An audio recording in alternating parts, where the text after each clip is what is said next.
All right. So Detective Dead Crimson Moon. Tell me about your book. You're not limited to the 30-second elevator pitch that we have to do when you do the big Comics Gate streams. I see you all the time on there. I interact with you on the chats and whatnot. And I know EVS and them, they're great. They help push the books out. They're always talking. And it's awesome what they're doing with the community. But this is your time for you to just shine. Talk about your book. If you want to link this to your friends and whatnot, that would be awesome. Right. But go ahead, sir.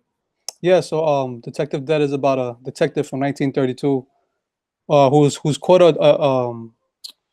he's caught how do I say, somebody snitched. One of the gangsters henchmen snitched, told him about a meet that's going down, and the meet is supposed to take these two rival factions and they're supposed to become one so they can eliminate the competition. So, he's been on the case for a while, which I'm planning to do an ash can. If everything works out well with the campaign, I'm gonna do an ash can to explain that. But he found out what's going on and he wants to stop them. He's been on their case for a while and he doesn't like this idea. He doesn't want them to become one. He knows it's gonna be really bad to stop them.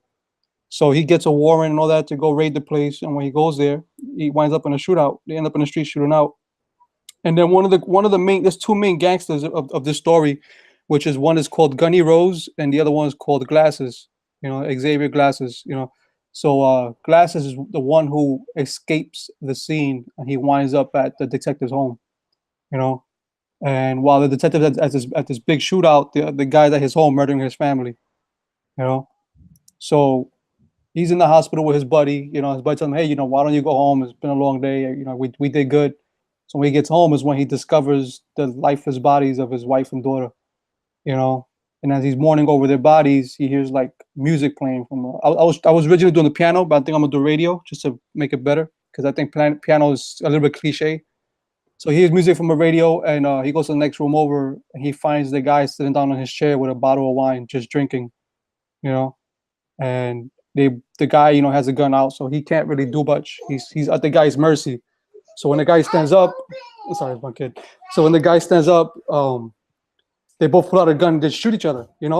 They try not to go down. So the detective follows the guy outside and he fires his final round and he misses, and they both die under this strange looking moon. And next thing you know, he wakes up in modern day time and he's confused how he survived and how he got there. He just want to die. He don't want to be alive. He can't be alive without his wife and daughter. So he's conflicted. But what happens is that he goes search for his partner, get some information, and he finds out that the guys from his era that died during the raid are also alive, and they're running around causing chaos. So then this basically the beginning plot of the